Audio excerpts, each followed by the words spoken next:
Welcome Prince Institute, Legal Exercise 3536, Sir ZDBist, Dr. ZDBist. Ready? Start. So, except in very serious cases of fraud, we cannot use this. So, I have amended that provision. And the normal provisions under the Criminal Procedure Code will apply as far as bail is concerned.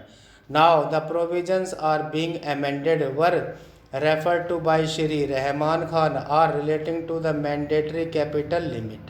Similarly, the whole idea of a company seal has also not started becoming almost a relic as far as global law are concerned. So, our law is being brought to this level. The third amendment relates to deposits.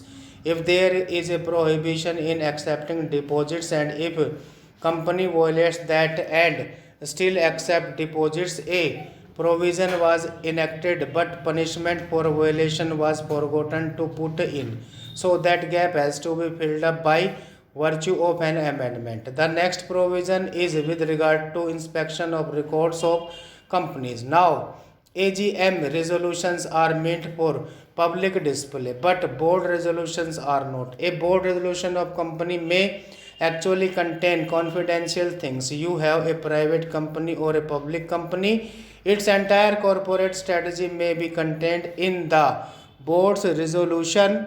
The manner in which its financial strategy may be contained in that, its intellectual property strategy may be contained in it. It may contain saying that this is going to be the name of my product, this is going to be the patent that I am going to ask for, etc. So, those are not available for public display anywhere. So, this act obliterated the distinction between a board resolution and an AGM resolution. Hence, a correction had to be done. There was another lapse that has taken place. There was a provision for setting up of past losses and depreciation before declaring dividend. If you have accumulated losses, first you account for those accumulated losses and only then the shareholders get dividend.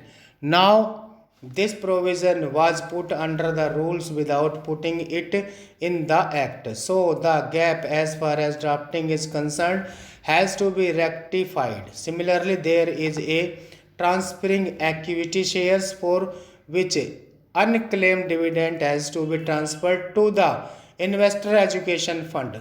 Now, the rule is that for 7 years, if dividend is not claimed, then that is to be transferred. Now, there was a drafting error into this that even if it is not claimed for 1 year, there was a little ambiguous drafting which has to be corrected. Next para.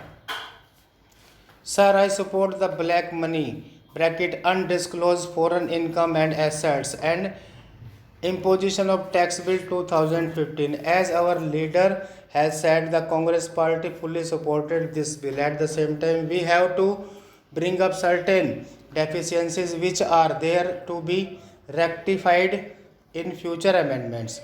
First of all, I would like to bring to the attention of the government that we are bound by the United Nations General Assembly, which as early as 31st October 2003 had made that on the basis of recalling its resolution number 61 of 4th December 2000, it established an ad hoc committee to go into the question of these types of evasion of taxation throughout the world.